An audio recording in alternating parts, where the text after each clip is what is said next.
So I don't care how positive a person is in their conscious mind and how positive their thoughts are. If they're feeling negative, or they're feeling guilty, or they're feeling unworthy, or they're feeling insecure, that's mind and body in opposition.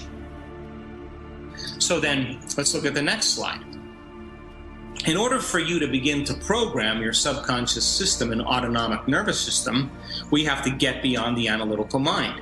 So it turns out the more analytical you are, the less suggestible you are. And our definition of suggestibility is your ability to accept, believe, and surrender to a thought or an idea without any analysis. So people who have a very broad and thick analytical mind, or very developed analytical mind, are less suggestible to certain things. A person who has a less of an analytical mind is more suggestible to thoughts and ideas, because they will accept, believe, and surrender to them without analyzing the material, and it'll begin to go from their conscious mind straight into their subconscious mind. So some people who are more suggestible, we could say, have a thin analytical mind, and people who are less suggestible, in the next slide, have a thicker analytical mind. So our job then is to move from our conscious mind to our subconscious mind and change our brainwaves. And this is what meditation is all about.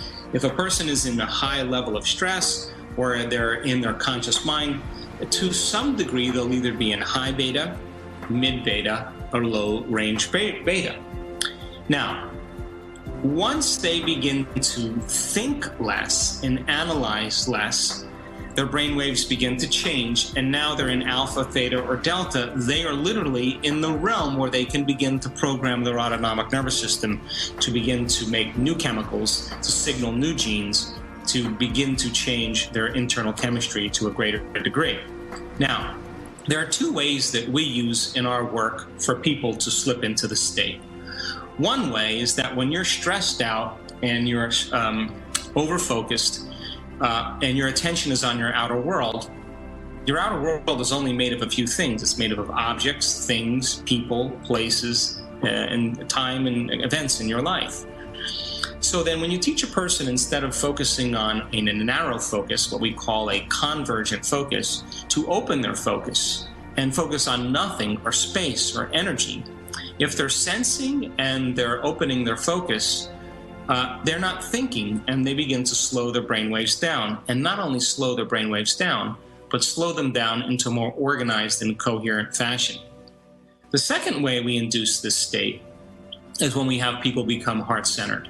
When they begin to put their attention in their heart area, they begin to change their breathing, they begin to regulate their breathing, they begin to feel their heart space, and they begin to put their attention there while they're breathing and allow their breathing to slow down. Once they slow their breathing down, they're less stressed. When we then ask them to cultivate an elevated emotion, if they're feeling those elevated emotions, they're thinking less.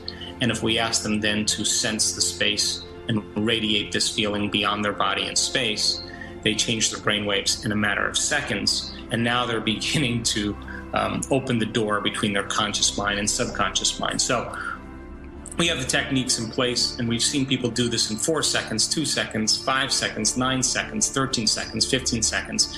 They know now how to do it, and it's become a skill for them.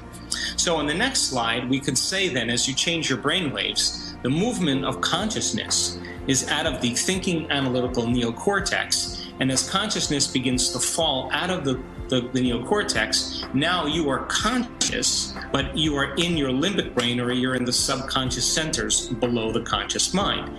And the union of the conscious mind with the subconscious mind is exactly what it takes to begin to program your autonomic nervous system into a new destiny.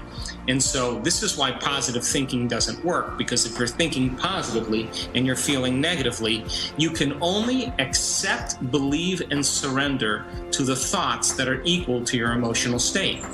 And you will not accept, believe, and surrender to any thoughts that are not equal to your emotional state. So I don't care how positive a person is in their conscious mind and how positive their thoughts are. If they're feeling negative, or they're feeling guilty, or they're feeling unworthy, or they're feeling insecure, that's mind and body in opposition. Now, we know that the moment we change a person's internal state to a state of gratitude, to a state of appreciation, to a state of kindness, a state of thankfulness, the moment they change their emotional state and they get beyond the addiction of those stress hormones, and they're no longer in fear, they're no longer in worry, they're no longer in anxiety, they're no longer in guilt, shame, sadness, anger, aggression, fear. The moment they're beyond all of those and they're in a state of gratitude, gratitude means the event has already happened, or the event is happening to you. That's the emotional signature. When the person's in this state, now they're ready to accept, believe, and surrender to the thoughts equal to that emotional state, and they begin to program their autonomic nervous system into a different state of mind and body. So then getting a person beyond themselves and beyond their fears and their emotions, beyond their habits, and helping them find the present moment is exactly what it takes for people to become their own placebo. And so if they can't get beyond their conscious mind, then they're not in the operating system where true change can take place. And this is why affirmations do not work. They don't work because for most people, they want abundance, but they feel lack. They want health, but they don't feel wholeness. They want the mystical moment, but they don't feel awe. They want the new relationship, but they don't feel love. They're waiting for something outside of them to change how they feel inside of them. And the quantum model of reality is exactly the opposite, not living by cause and effect. In other words, not your personal reality controlling your personality, but your personality beginning to control your personal reality. It means that in order for you to have a healing, you have to feel wholeness and appreciation so that your body can heal. In order for you to have a new relationship where you feel love, you have to feel love before that relationship can occur. If you want to have wealth in your life, then you have to feel abundance before the wealth. And if you want to have a mystical experience, you already have to be in awe of life. And so then it's kind of contrary to how we've been conditioned. And of course, this is a subconscious belief. But when you get people into that state where they can teach their body emotionally how the future is going to feel ahead of the actual experience, now the thoughts that they're thinking begin to get past that analytical mind and begin to program their body and their genes to make new proteins to prepare their body for that future event.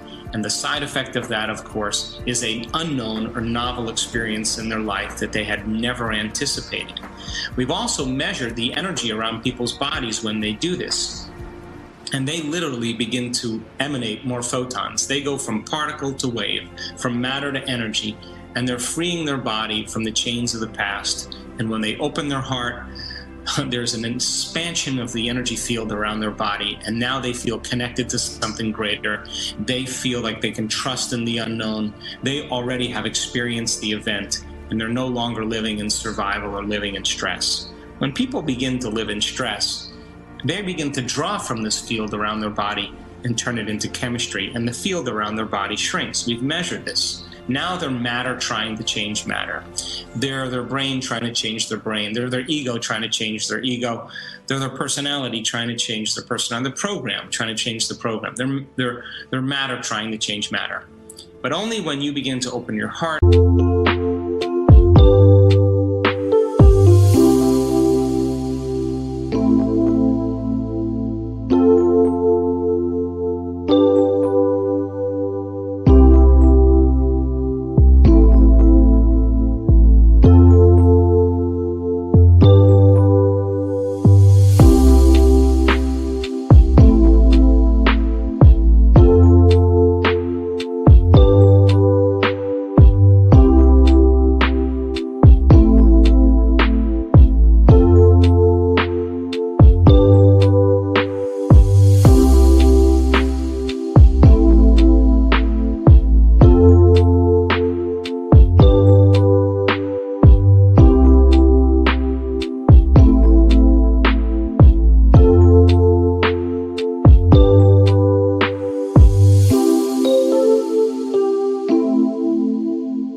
And you begin to broadcast a bigger magnetic field. Once you have that field in place, the carrier of the thought, the carrier of the information on that magnetic field is the thought. So when you combine that clear intention with an elevated emotion, now you're moving into a new state of being. And instead of relying on something outside of you to change something inside of you, you have changed something inside of you, and you should begin to see the effects outside of you. So in closing, beta is the outer world. In the next slide, as you begin to change your brainwaves, you move into alpha. If you do this properly, you can move into theta. And the final stage, of course, is in delta. Now, delta typically is being sound asleep, but our students have been able to stay conscious in delta while they're processing very high amplitudes of energy in their brain. And of course, we're making history when we see this. But we could say that beta and alpha represent the conscious mind, and alpha, theta, and delta represent the subconscious mind. So getting people to combine their conscious mind with their subconscious mind is now allowing them to enter through the door of the autonomic nervous system and begin to make significant changes. Last slide. Outer world, things that happen to us in our life, changes our inner world. It changes our neural circuitry, it changes our chemical state, and it changes our genetic expression. If we begin to do the work and we have our inner world begin to change, our inner world should begin to change our inner world if we do this properly. In other words, as we begin to regulate our thoughts and feelings, we should see some biological changes in our neural circuitry, as well as beginning stages of chemical and genetic changes in our body. When we get consistent at this in producing a new state of being, our inner world should begin to change our outer world, and we call that a healing that takes place in our lives. So, in closing, I think that it's important for us to begin to become aware that we have all the biological and neurological machinery to do this, and that common people around the world are doing the uncommon, and they are beginning to heal by thought alone. Now, this is not a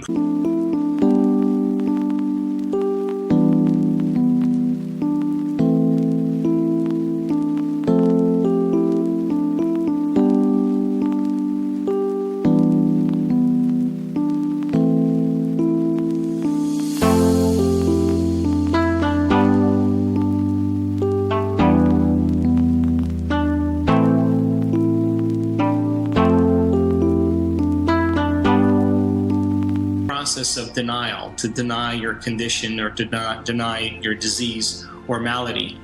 In fact, it's to measure it and to know where you stand, begin the process of transformation, and then go back after a period of time and to remeasure to begin to see if you're producing some changes in your health and in your life.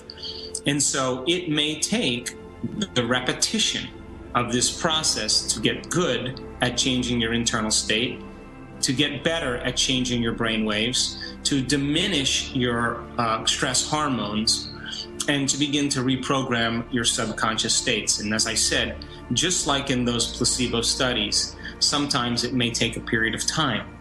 And people who actually cross this river to the other side, and they truly change themselves, I think the side effect of that now is that they're more happy to be alive, and now they're no longer defined by their disease or defined by their past. And so my suggestion then is to give it a shot, try it out, and begin to see if you can produce some effect in your life. Thanks for listening.